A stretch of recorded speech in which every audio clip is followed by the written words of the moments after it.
Now, lifeadministration.com presents the Life Administration Podcast. Here are your hosts, Leslie Loftus and Ryan Taylor.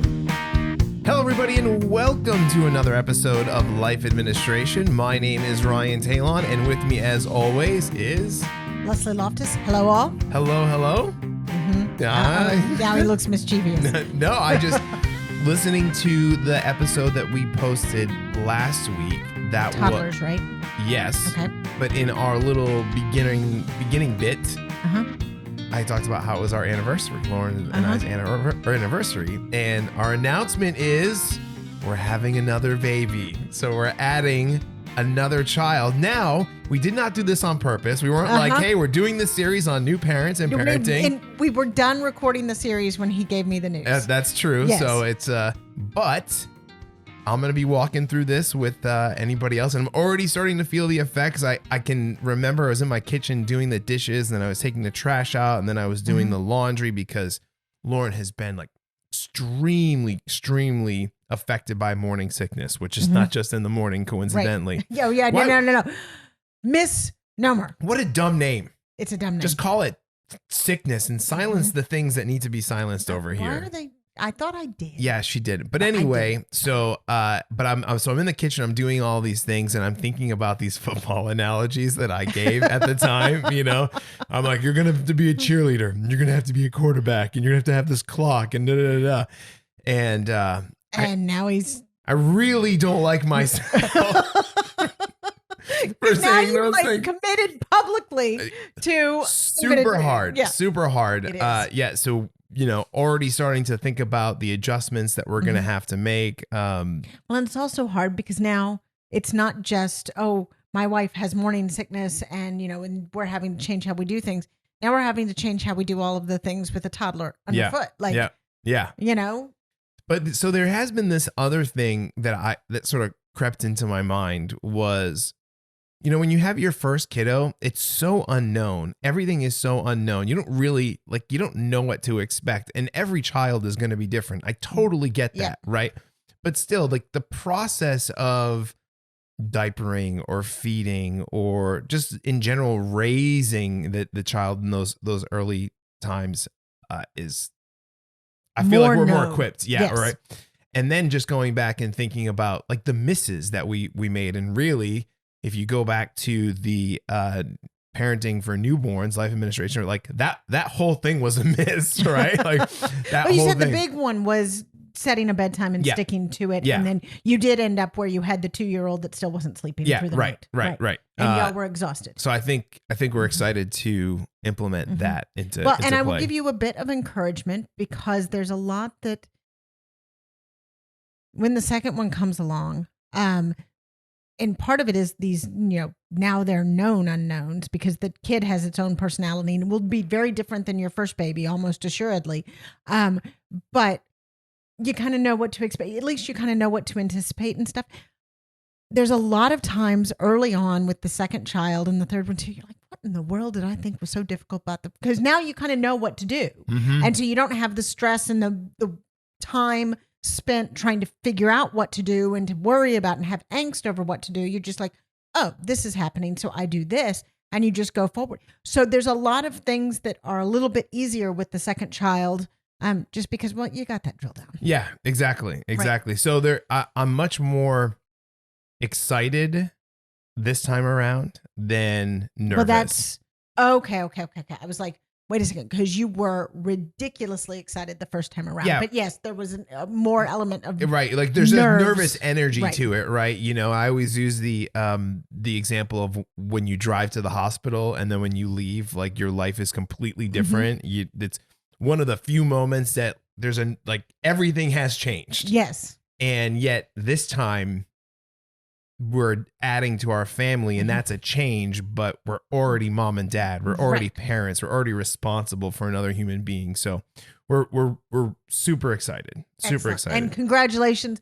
Many congratulations. Yeah. Yes. So and poor Lauren. I know she's it says in 14 years of marriage, it's as sick as I've ever seen her. Right. And she's sometimes been sick. Like, yeah, she has autoimmune stuff. So, I mean, maybe that could be playing into it as well. But what I mean is you've seen her sick. Oh, before. yeah. Like, this is not the only time that she's been sick. Right. Yeah, this is a whole different level of, she just like has to always be eating.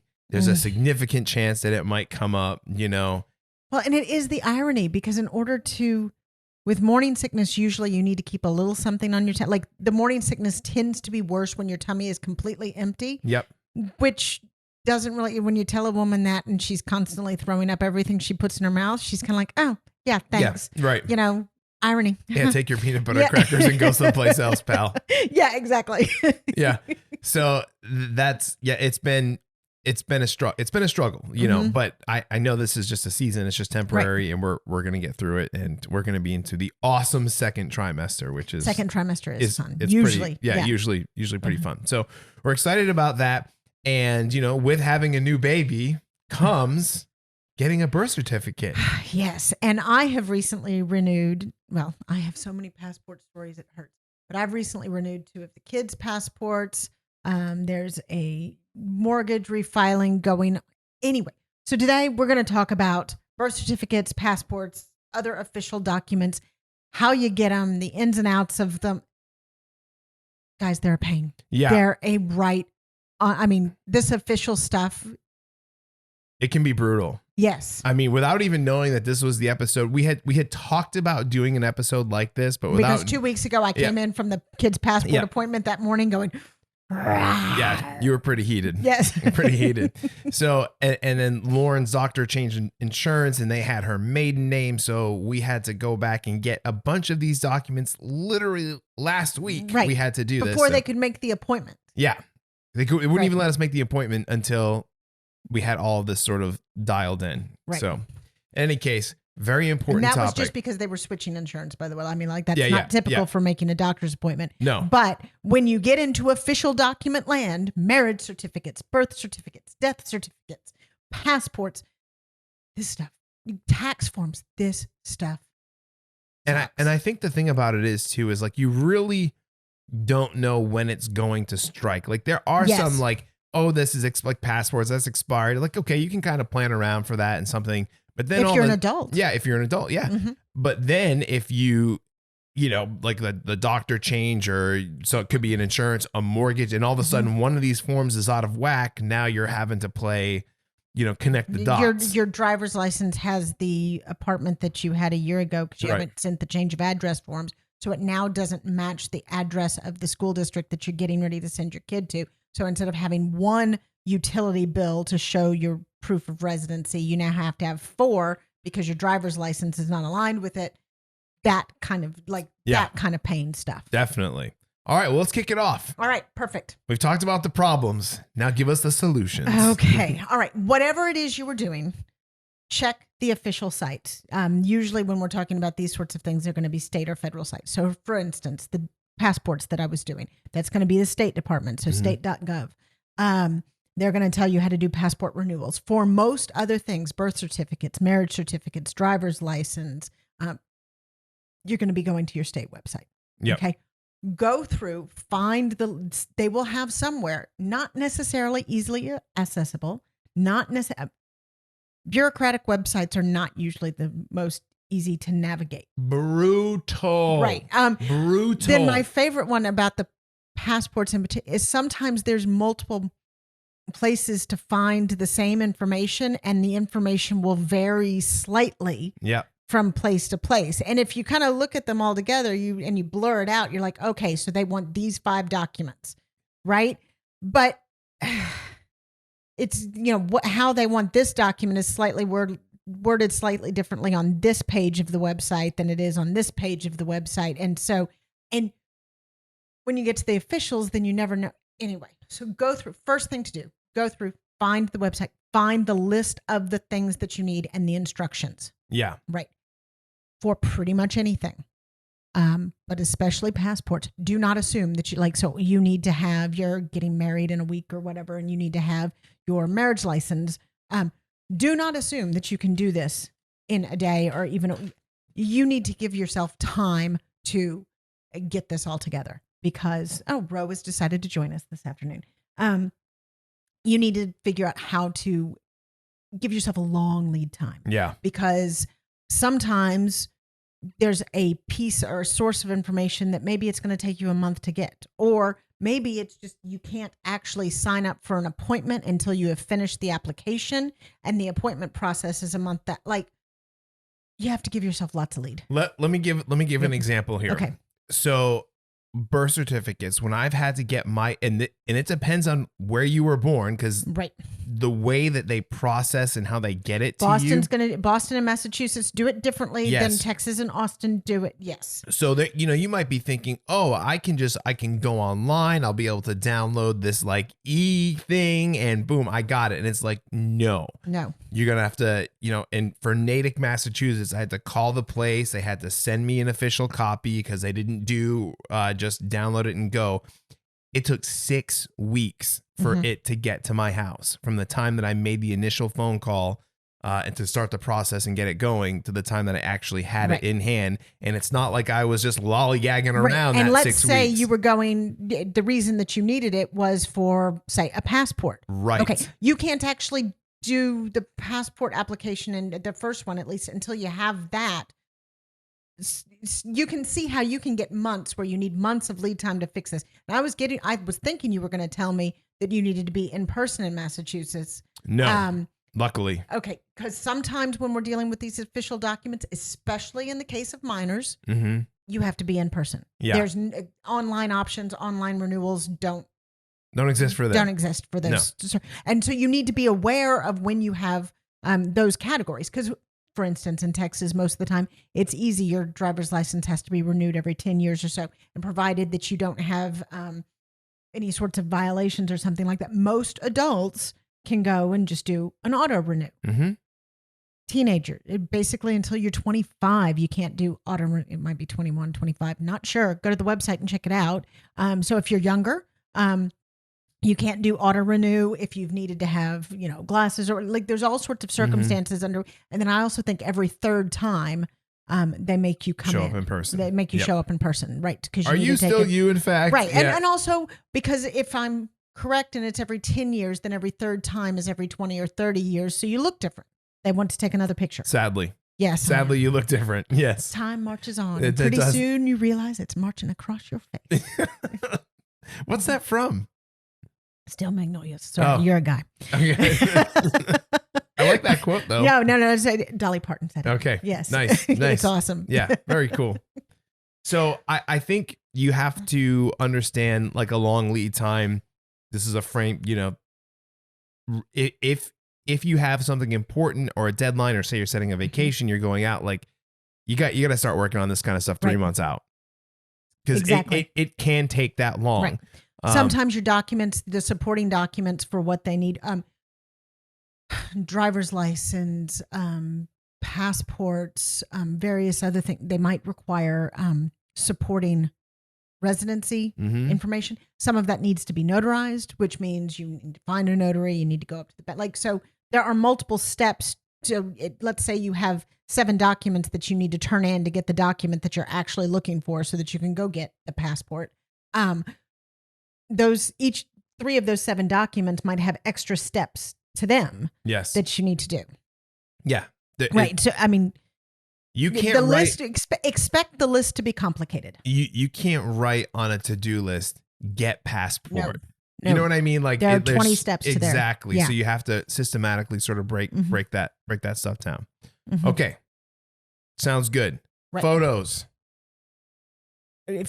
Yeah, you need to get those early on as well. Don't passport photo. Well, first of all, if you're getting a driver's license photo, you have to go in. Yep. It's not like, you will do it, at least in Texas, you have to do it at the DMV. Okay. I highly recommend, if you're getting passport photos, go to a CVS pharmacies. Right. They are very specific about the white space behind you, whether or not you have glasses, whether or not you have any sort of head covering on,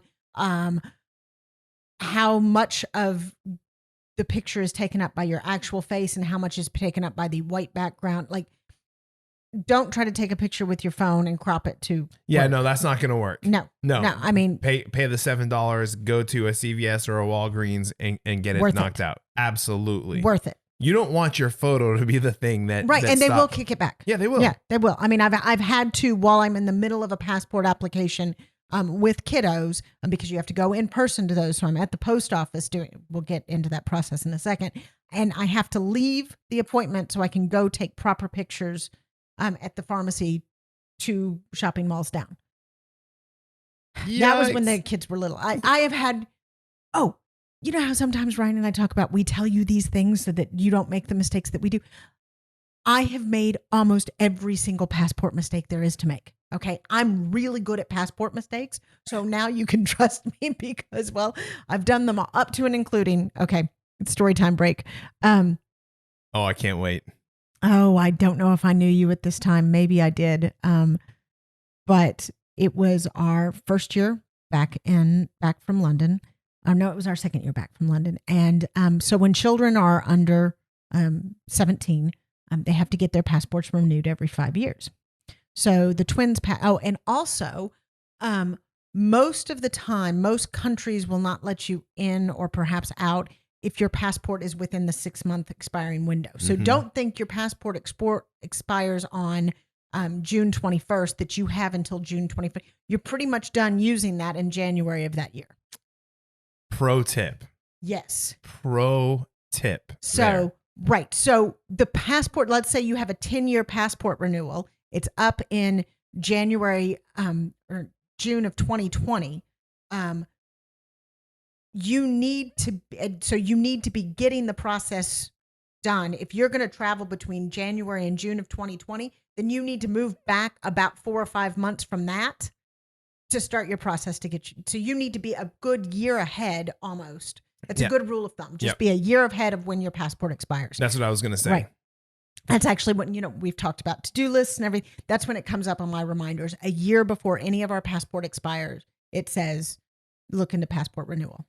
Right. I don't need as much time for Jim and I because we're full adults and we can actually just mail ours in. The kids, it's a huge, long process that requires actual showing up. Anyway, so we had been back 2 years, and for the first couple of years, we went back to London every summer, visit friends, all this kind of stuff. So it is July the 4th. We have a big party on July the 4th. That's just one of the things we did. And we were really excited. We had it the year before, and it's our second summer back. And we're traveling on July the 5th. We actually stayed in town until July the 4th so we could have the big party. And then we were leaving the next day with 4 kids in tow, all this kind of stuff. So it is the morning of July the 4th. And being the organized person that I am. On July the 4th. On July the 4th, I'm going ahead and I'm putting together, just pulling together the stuff for the airport because we're going to have people over from like 4 to 7 tonight. And then we're going to be tired. And now, luckily, our flight is not until about 7. We were taking the late flight, so we weren't leaving until about 7 p.m. the next day. First thing that saved our butts. So I'm pulling together the stuff. Saved our butts? Well, our butts? Mine. Okay, fine. Pulling the stuff together. The twins' passports had expired the month before. Like, I'm not even in the 6-month window. Nothing. You're like, you're in trouble. This is Thursday, July the 4th. There are no federal offices open. Now, first of all, we're almost at a done deal, except for the fact that I live in Houston, and there's about 4 or 5 cities in the United States where I could pull this off, right? Yep. Luckily, I lived in one of them. Yeah, we're like the 4th one on the list. Okay. After Houston, it's probably, like New York, Chicago, LA. New York, Chicago, LA, Houston, Atlanta. Yeah. But that's kind of it because you need to have an actual passport off it, like where they make the passports in your city if you're going to pull this off. Because, I had to show up at 7 a.m. on July the 5th. So Jim's left at the house with, and by the way, I have to be, we needed to get we had to get I remember that because we didn't have time to even get a notarized.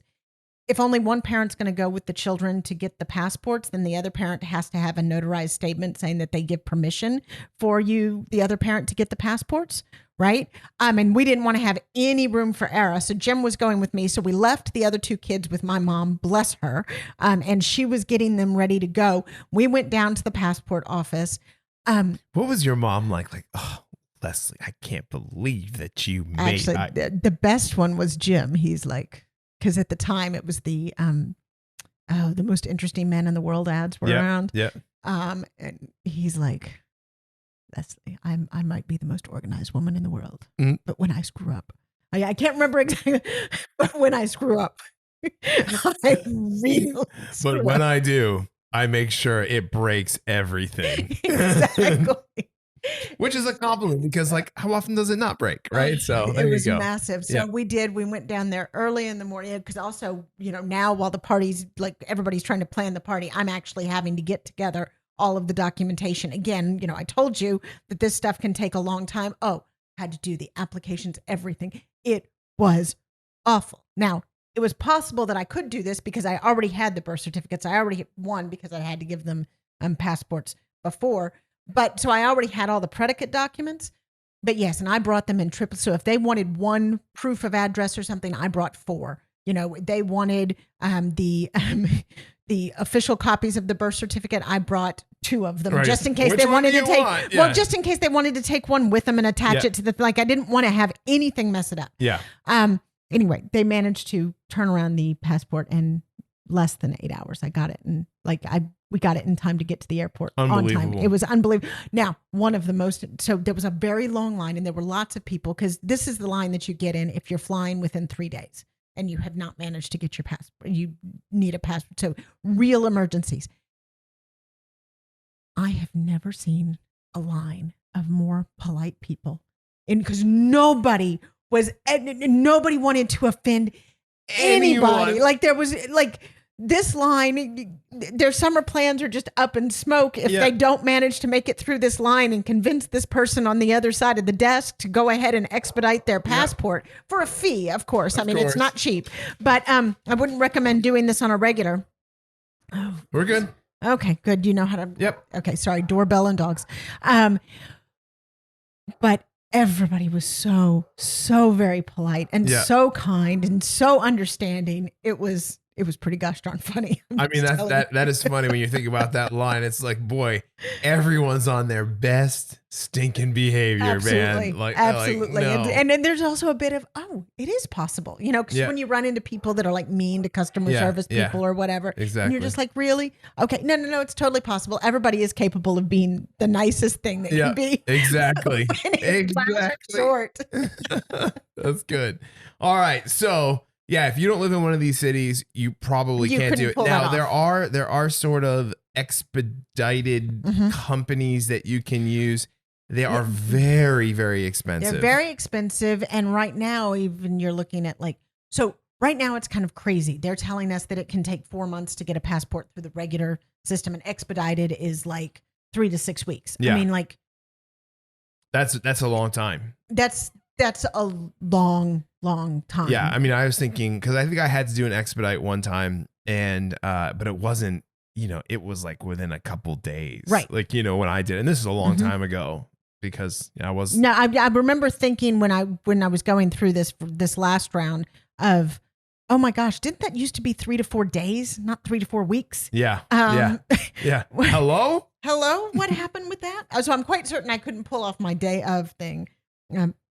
Excuse me, in the age of COVID. But anyway, so that gets to our next point, though, of have your predicate documents for all of this stuff. So, for instance, when the baby comes, get the birth certificate. It doesn't matter if you need. It's actually relatively easy to request one through the hospital because you just say yes. I would let, and you can. You check the right. box basically, right? Oh, by the way, death certificate, same thing. If you have a loved one that passed, go ahead. And then also for death certificates in particular, ask for a lot of them. I mean, they're out in Texas. I think they're like $1 or $2 a copy, but go ahead and get 10 of them because you're going to need to send them to various companies to close out that bank account, to collect on this insurance policy, to sell this car. Like you're going to need a lot. That's a good pro tip as well. But when you're actually at the hospital, either with the birth or the death, when they're filling out the official documents to actually get the certificate, to make the certificate, it's relatively easy to request it at that time. Yeah. To request it later, so let's say you leave the hospital and then 2 weeks later, you're like, I want to go ahead and get well, now you've got to go down to the Department of Records and you've got to stand in the line, of course, with the zigzag, thing like you're in Disneyland, except it's and who not knows, here. like what it's like with COVID right now. Honestly, like that, it's a Right. whole different ball game. Right. Yep. So get the things when the event happens. Yeah. Especially for birth certificates and death certificates. Oh, and marriage certificates. Marriage certificates are a little more complicated because you need each person's birth certificate in order to get the marriage certificate. Yes. Right. All sorts of. Oh yeah.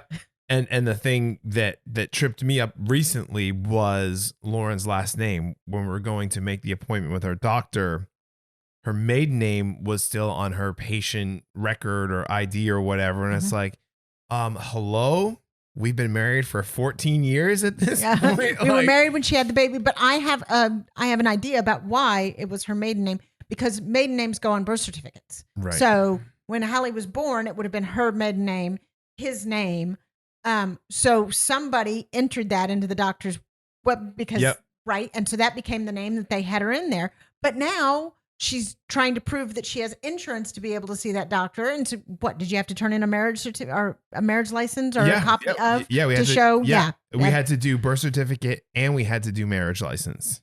Okay. Which this is the fun one. This is another. And oh, by the way, so this is what I'm saying about things that you don't necessarily know what's going to happen. It's at the same time, it's like I'm the one having to do, I'm not familiar with like where she's from. Like I can tell you, like, if you need my birth certificate, it's like, you got to call the town of Natick. Right. You got to press extension number 2. You got to wait 6 weeks. Right. I'm having to get all of this information from her because she's so sick. And I mean, that's just a process in itself, you know? So it can be difficult. Right. Okay. So here's part of gaming all of this system.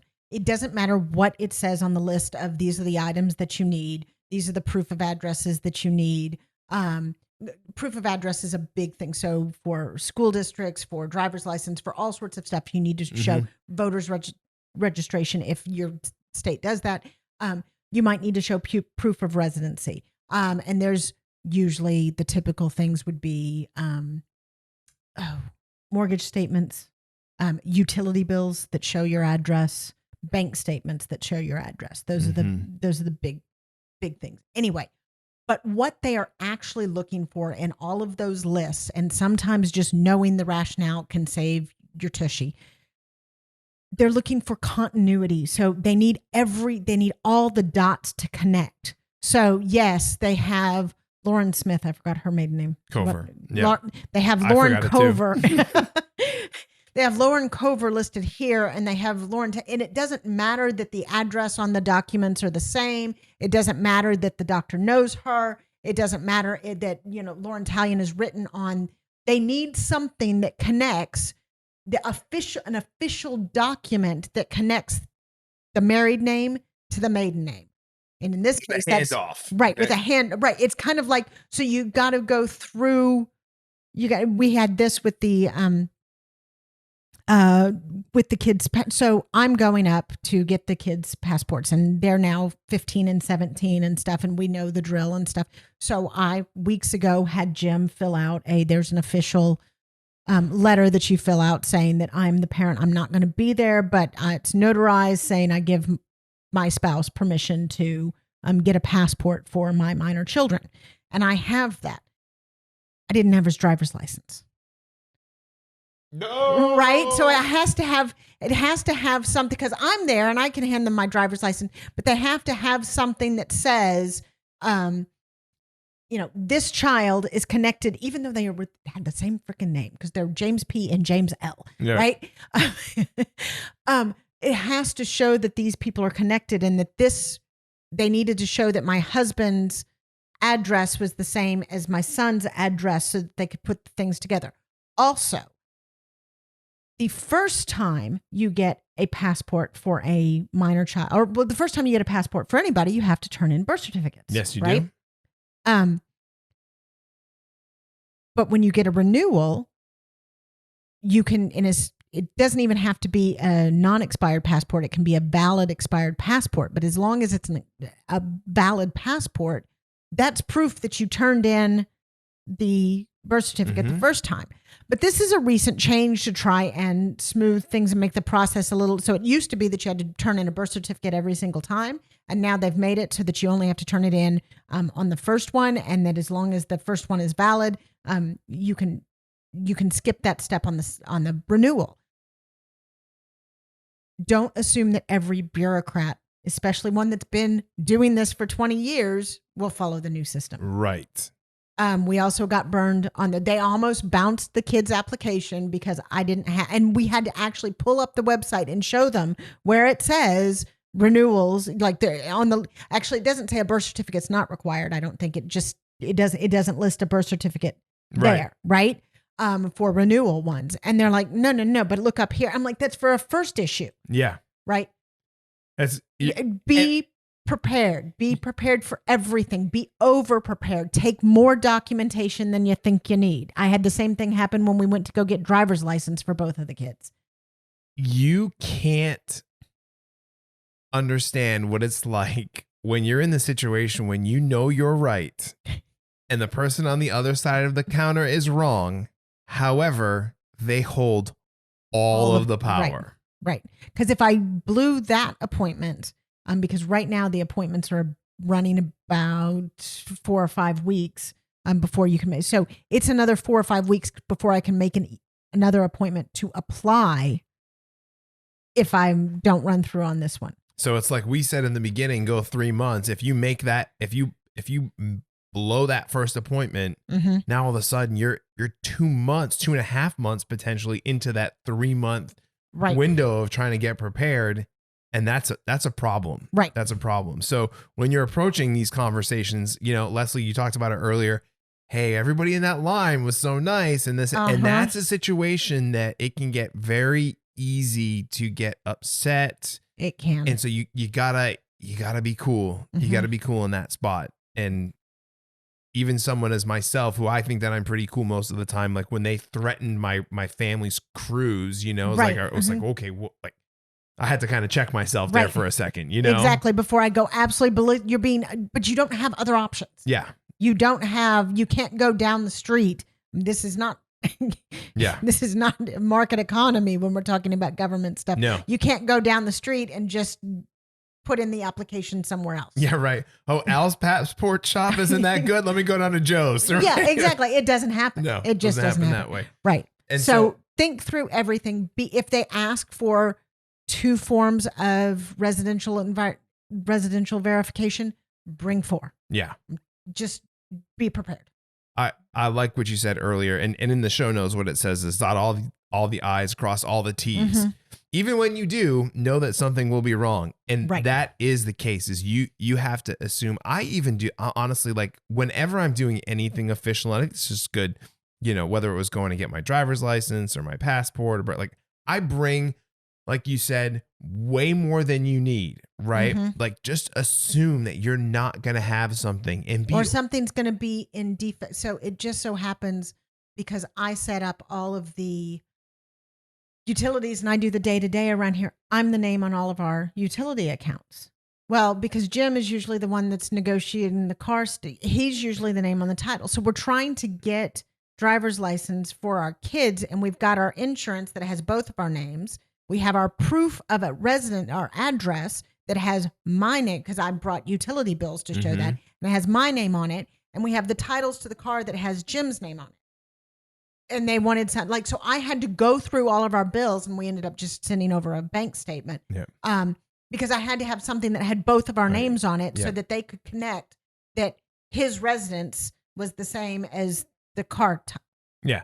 So be organized, be flexible, but there is something to be said. It's like when you go up to the window or you're at your appointment and you have a folder and you can lay it out, things are clipped and you're just humble. in it, right? But you want to present the best version of yourself. You don't want to be going in there and giving crinkled documents and look disheveled and all that sort of stuff. You want to go and be pleasant, be organized, like you're trying to get in and out as quickly as you can, and your mindset needs to be, I want to make this a pleasant experience for the person on the other side of the window, because you can understand that being in that job, dealing with those people all the time would be difficult. Right. So, well, and then also the government goes off and changes what is required. So it was 20 years, it was this way, and you've been with the company for 19 years, and now they've changed it to it's another way that's totally, well, sometimes those habits are hard to break. Yeah. Another random tip, don't staple things, use paper clips. Because sometimes they want to do they'll staple it. They want to do the stapling themselves. If you notice when I said documents, I said clip together, paper clip together. Paper clipped. Paper clips are fine. Do not staple things. Do not fold things. Nope. Unless it came folded. Yeah, it's in a folder, separated, as pristine ready to as possible, because no coffee stains, no spaghetti stains, none of that. You'd be amazed at what sometimes people will bump documents for. And at the end of the day, you know, if that person behind the glass is having a tough day and they got cut off in traffic on the way over there, and we all have bad days. They're they didn't load the dishwasher the right way, and their wife's yelling at them at the way out the door or something like that. You don't want to be the thing. So they have. You don't want to be the straw on the camel's back that collapses everything. They have a lot of power and a lot of discretion, and so you know. Just because the rules are up there and you say, just bring your stuff in, be pleasant, be organized, and be ready to go and get a huge amount of lead time, right? And then also be prepared to take a picture. Oh, and then just accept all passport pictures, all driver's license pictures. If you happen to get a good one, it's kind of like winning the lottery. Just I want to show my driver's license picture right now, but I won't because all of my information would be on there, and then I have to go because it's really good or it's really bad. It's really good. Oh, it's really good. Don't want to hear you. I 30-second commercial break. I had to go do this thing. I do like music stuff for a school. So when you go in, you gotta get the pic. So you give them your driver's license, and that's like your ID badge. And Lauren took my ID badge when I came home. She's like, "Ooh, I just love this picture." Like, it's my driver's license picture, babe. Okay. All right. We have found the unicorn needle in the haystack. There he is. There he is. Occasionally. Maybe I'll crop it and put it at the end of the episode so you guys can see. Occasionally there's a good picture that comes from passport or driver's license photos. Not the way to bet. Yeah. No, I remember taking it to him like, this is going to be a good one. Big old grin on my face, you know? Anyway. Anything else in closing you have to add here? No. I's dotted, T's crossed, prepare and also, early, and try be to patient. breathe. And try to breathe. Yeah. These are usually very trying. And also because you've spent, sometimes we're talking about spending 3 months preparing something, and then to go in and have somebody say, oh gosh, well, there's a name missing on that document.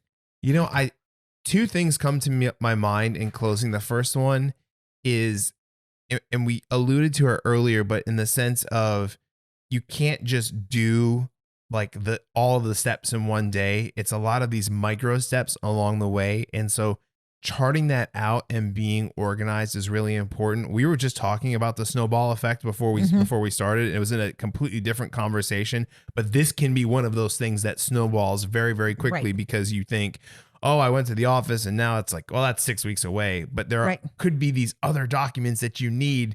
So that takes you more than 6 weeks to get. Right. So that snowball effect can be very, very real very quickly.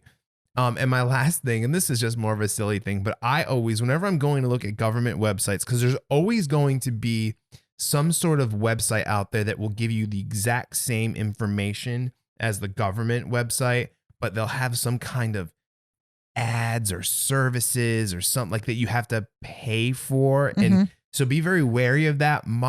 It is a bit scammy. It can be a little bit scammy, or a little bit of for as complicated as we've said this is, you can actually do it. Oh yeah. Yeah. It just takes time. It takes time and patience. That's all it is. It takes time, patience, and the ability to follow directions, and then realize even when you follow the directions, it could be wrong. Right. Okay. So with that out of the way, there are companies and things that will do a lot of this process for you. It shouldn't cost all of that much. You can be paying a couple bucks here and there for some documents or copies of documents, but you start getting into the $150, $200 range, that starts to get a little. And here's the thing. You're still they can't go pick up a birth certificate for you. Right. You're still going to have to do that. So, if you're having somebody expedite something or, so you give them all of the documents, property tax protests come to mind. You're giving them all the documents and they're actually going and presenting it for you. Okay, that's fine. But he's right. If you're out of the $150, $200 range, something's not right there. Something's not right there. Starts to smell fishy. Yeah. And so the two key points, and the first one's much more reliable than the second one, but I find the second one to be useful as well, is .gov, right? And the address bar. Just make sure that that's what it says, right? And the other thing is the website that you should be on is the worst looking one. Oh my right? God. So trust Government the information. websites are busy, and they also look about, not only are they busy, but they usually look about 10 years behind easily the times. I mean, Right. it looks like HTML 3.0 up in that jam. Like every single, it's like text type bold and underlined everything, you know, Yes. it's like everything. So if you see that and you're like, boy, this looks antiquated, you're probably in the Then right you're spot. probably in the right spot. You're in the right spot. And I've used that before because like the wording in this company, and they're very, very slick is the right word. It's not, you know, it's just slick and trying to get to what they want to do. So old website, .gov, you'll be good. You'll be good. Other than that, I'm good. Good luck. I don't have, and good luck. May the force be with you. Yeah. And also with you. No, Yeah. just kidding. Do you have anything else? You good? Nope, that's good. Awesome. Boy, we hope you enjoyed this episode of Life Administration. If you haven't yet, and I should have plugged it in the beginning, and I really got to start doing You that. gotta get into your new rhythm. I'm gonna get it in the intro. We have a Discord. Super excited about it. Check it out in the link below. Go ahead and click it. Come on in. And I have decided that we are going to add a new category because this is one that I feel like I can post in very often. Uh-oh, what's this It's category? Life Administration Fails. Oh, that's an excellent category. Because I think that a lot of people learn Heck, from. I can tell my passport story. Right. It's like, and doesn't necessarily always have to take like this great learning. It's just more of like when you're in this process and you're going through it, and especially in the beginning of any new thing, it can be a little cathartic to say, I did this, and then this thing happened, and it was a mess. And then Leslie or myself or somebody else in the community will probably be it. Right. Yeah. Me too. Oh Been my there. gosh. Yeah. Yeah. And maybe they have something to get you out of the situation that Right. you put yourself in. So that came to me a couple days ago. That's an excellent inspiration. And I was like, well yeah. done. Oh, thank There we you. go. Thank you. So join the Discord. Yep. Other than that, I've been Ryan Talon. I've been Leslie Loftus. You guys have been awesome. We'll see you all in the next one. Take care.